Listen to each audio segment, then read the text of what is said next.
The following weeks felt like living in a quiet, beautiful secret. Michael and I had settled into a rhythm, one that felt natural, unforced, and deeply satisfying.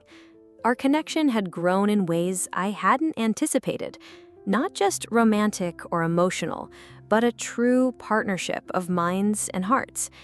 I began to notice small things about myself changing. I laughed more easily, I felt lighter, and the anxiety that usually lingered at the edges of my life seemed to recede whenever he was near. One evening, he suggested we go out for a drive. The city was alive with evening lights, but we turned down a quiet road that led toward the outskirts, where the streetlights thinned and the night sky stretched endlessly above us. Michael parked near a small overlook, and we got out, letting the cool breeze brush against our faces. The stars were scattered across the sky like flecks of silver, and the world felt infinite in that moment. "This is why I love nights like this," he said, his voice soft, almost reverent. "It makes everything else fade. Just us, the quiet, and possibility." I nodded, feeling a lump in my throat, not from sadness, but from the intensity of feeling fully alive. We sat on the hood of the car, our shoulders brushing, hands finding each other instinctively. It was a stillness filled with understanding, respect, and the kind of intimacy that doesn't need words. He turned to me, his expression earnest. "I've never met someone who gets me the way you do, and I want to honor that, honor us. Whatever this is, I want it to be built on trust and care, not just fleeting moments." I looked at him, feeling a warmth that ran deep, a recognition of something rare and precious. "I feel the same," I admitted. "Being with you has changed me, made me realize what I've been missing. Not just companionship, but real connection, understanding, and respect." We sat in silence for a long time, letting the night wrap around us. The subtle tension that once felt charged and uncertain had transformed into a steady, comforting presence. It was no longer about anticipation or longing alone. It was about shared experience, emotional honesty, and the joy of being truly known. Later, as we drove back, the city lights returning around us, I felt a deep sense of gratitude for the unexpected knock on my door, for the evenings and conversations that had opened my heart, for a man who could be both my boss and a confidant, who could respect boundaries while fostering closeness, and who had helped me see a new dimension of myself I hadn't acknowledged before. When he walked me to my door that night, there was a gentle pause, a quiet moment that held everything between us without needing explanation. "Thank you for trusting me," he said softly, "for letting this grow naturally, for letting us be ourselves. Thank you for showing me it could be different, for showing me that connection can be real and deeply meaningful." As the door closed behind me, I leaned against it, feeling the calm that comes after a storm of emotion. My home felt warmer somehow, infused with the energy of what had shifted in my life.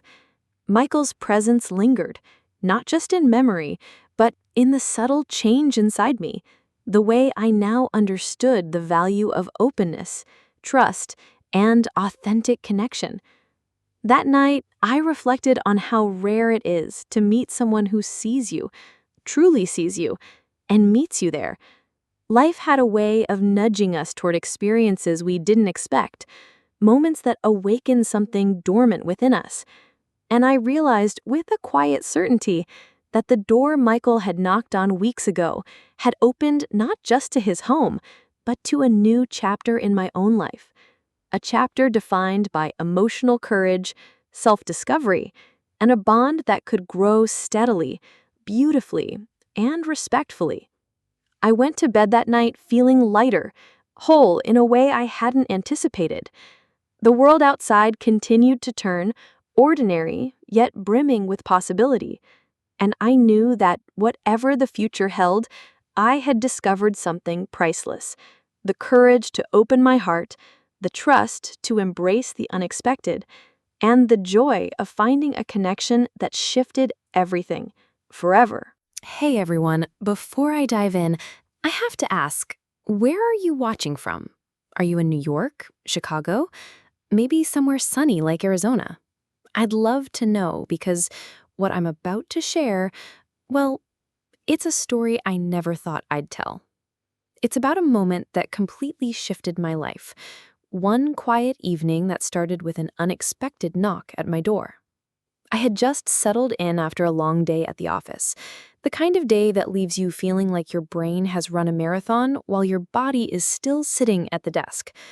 My home was quiet, the kind of quiet that allows your mind to wander, sometimes to places you don't expect.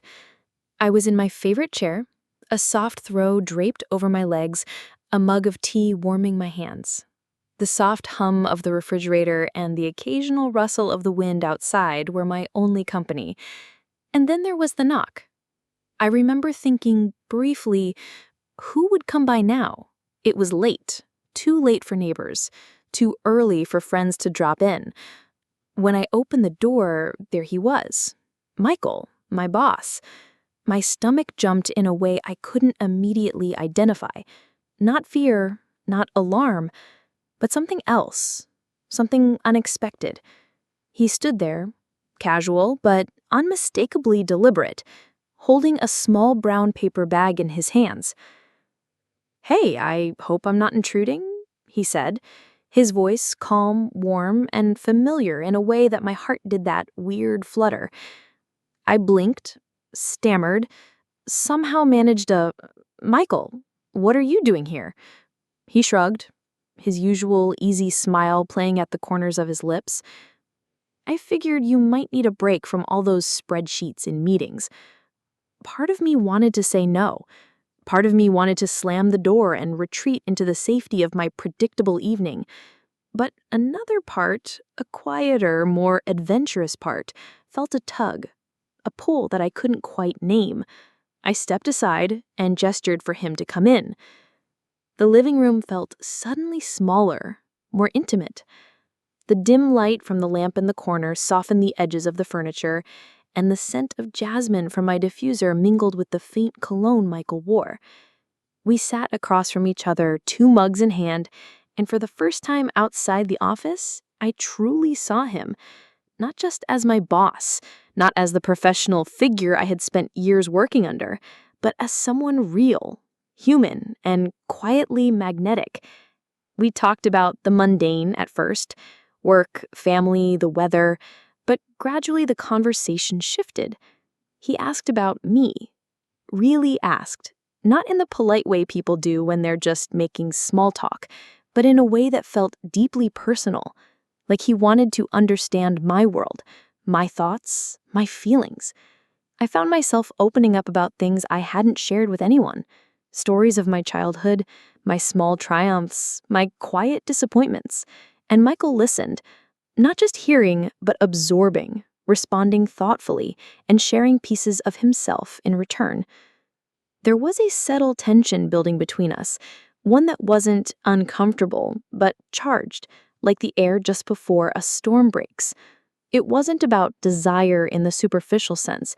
It was about recognition, about the sudden awareness that maybe the connection I had been missing in my life wasn't with strangers or casual friends, but was right here in front of me. Hours slipped by without notice. We laughed, we paused, we sat in silence that wasn't empty at all, but full of meaning. At some point, I realized I didn't want him to leave, not because it was inappropriate, but because being with him felt like discovering a secret part of myself I had forgotten existed. Finally, Michael stood, smoothing his jacket. He said, I should probably go. Softly, though neither of us moved immediately, his eyes lingered on mine, and I felt an unspoken understanding pass between us. Something delicate, powerful, and entirely new. I said, don't be a stranger, surprising myself with how natural it sounded. He replied, I promise. As the door closed behind him, the quiet returned, but it was different now. There was a warmth lingering in the air, a sense of possibility that hadn't been there before. I sank back into my chair, thinking about how a simple knock on the door had shifted everything, how the night had introduced a change I wasn't expecting, but knew I wanted to explore. And in that moment, I realized that life has a way of nudging you forward, of showing you paths you might never have taken if you stayed safe, if you stayed predictable. Sometimes it only takes one person, one evening, one conversation to open a door you didn't even know was closed. The next morning, I woke with a strange mixture of anticipation and uncertainty. The memory of Michael at my door lingered, vivid and slightly surreal. I made myself a cup of coffee and sat by the window, watching the neighborhood come to life. Birds hopped across the lawn, leaves rustled in the breeze, and somewhere down the street, a dog barked. Normal life, moving on without pause. But inside me, something had shifted. Work that day felt different. Every time my phone buzzed or my inbox pinged, I half expected it to be him. I couldn't focus entirely, my mind replaying the previous evening, the quiet intensity in his eyes, the effortless way he had made me feel seen. By lunchtime, I was restless, needing air, needing space to think. Later, around 3, my phone rang. It was him. My heart skipped a beat. "Hey," he said casually, but the warmth underneath his voice made my stomach flutter. "I was thinking about our conversation last night. Maybe we could continue it. Dinner? At my place this time." I hesitated. It was one thing to have him show up unexpectedly at my home, another to step into his world, where roles and professional boundaries were clearer. But something deep inside me urged me to say yes. "Sure," I found myself saying, trying to keep my voice steady. That evening, I arrived at his apartment, a cozy space that felt lived in yet refined. He greeted me with a smile, a lightness that made me feel immediately at ease. He had cooked, which surprised me, and the aroma of garlic and roasted vegetables filled the room. We settled at the small dining table, our conversation flowing as naturally as if we'd been friends for years. There was a subtle intimacy in the way he looked at me, in the small gestures, the way his hand lingered briefly near mine on the table, the way he listened without distraction when I spoke. It wasn't just attraction, it was attentiveness, respect, and a shared curiosity that made the night feel weightless and significant at the same time. After dinner, we moved to the couch with mugs of tea, the soft glow of a lamp casting shadows that danced across the walls. I found myself opening up more, revealing fears and hopes I usually kept hidden. And he shared too, the kind of personal stories that make someone feel more real than the polished image they present to the world. We laughed at minor embarrassments, nodded with understanding at each other's challenges, and occasionally fell silent, just enjoying the presence of the other. There was a subtle tension between us, not just romantic, but emotional, an intertwining of vulnerability and trust. I realized that this connection wasn't about crossing lines or impulsive decisions.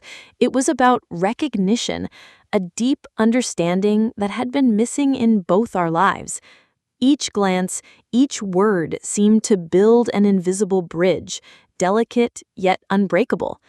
At one point, he reached for my hand, and I didn't pull away. Instead, I felt a warmth spread through me, a reassurance that this moment, whatever it was mutual, consensual, and real. Our conversation paused, and we simply sat there, fingers intertwined, listening to the quiet of the evening and the subtle hum of life outside. As the night wore on, I realized that our connection had shifted something fundamental inside me. It wasn't just desire, it was comfort, trust, and the thrill of discovering a part of myself I hadn't known existed. Michael didn't just make me feel seen, he made me feel understood, appreciated, and respected in a way that went beyond words. When it was finally time to leave, I felt a pang of reluctance. Standing by the door, he looked at me with that same quiet intensity, a smile tugging at the corners of his lips. "Thank you for tonight. This was special." "It was," I replied, my voice barely above a whisper. "Really special." Walking home, the night air cool against my skin, I thought about how rare it was to find someone who could see you without judgment, who could hold space for all the complexities you carry. And I knew, without doubt, that this connection was only beginning, a subtle but profound shift that would continue to ripple through my life in ways I couldn't yet predict. By the time I reached my door, I was exhilarated and contemplative. Life had offered me a gift I hadn't expected, a moment of emotional intimacy that had the potential to change everything. And deep down, I was ready to explore it, carefully, honestly, and fully. The days that followed felt like a delicate dance. I found myself thinking about Michael constantly. His smile, the ease of our conversations, the subtle way he had made space for me to be completely myself. Work continued as usual, but now there was an undercurrent I couldn't ignore. Every glance across the office, every casual conversation carried an unspoken tension, a quiet acknowledgement that something had shifted between us. One Friday evening, Michael asked if I wanted to take a walk with him. It was unexpected, but I agreed without hesitation. The air was crisp, the kind that carries the scent of autumn leaves and distant rain. We wandered through quiet streets, the city lights casting soft glows on the pavement. Our hands brushed occasionally, fleeting touches that sent sparks through me, reminding me that this connection was no longer confined to the walls of our homes. We stopped at a small park, benches scattered beneath tall trees. Michael leaned against one, looking at me in a way that made me feel both exposed and safe at the same time. "He's been thinking about us," he said quietly. His voice held that rare mixture of confidence and vulnerability that I had come to trust, about how easy it is to be with you, and how unexpected it all feels. I nodded, unsure how to put into words what I felt. It is unexpected, but I don't think I want it any other way. Being with you feels real, like I can actually breathe. He smiled, that gentle, knowing smile. I feel the same. It's not just attraction, it's connection. And I think that scares me a little because I don't want to ruin it, but I also don't want to ignore it.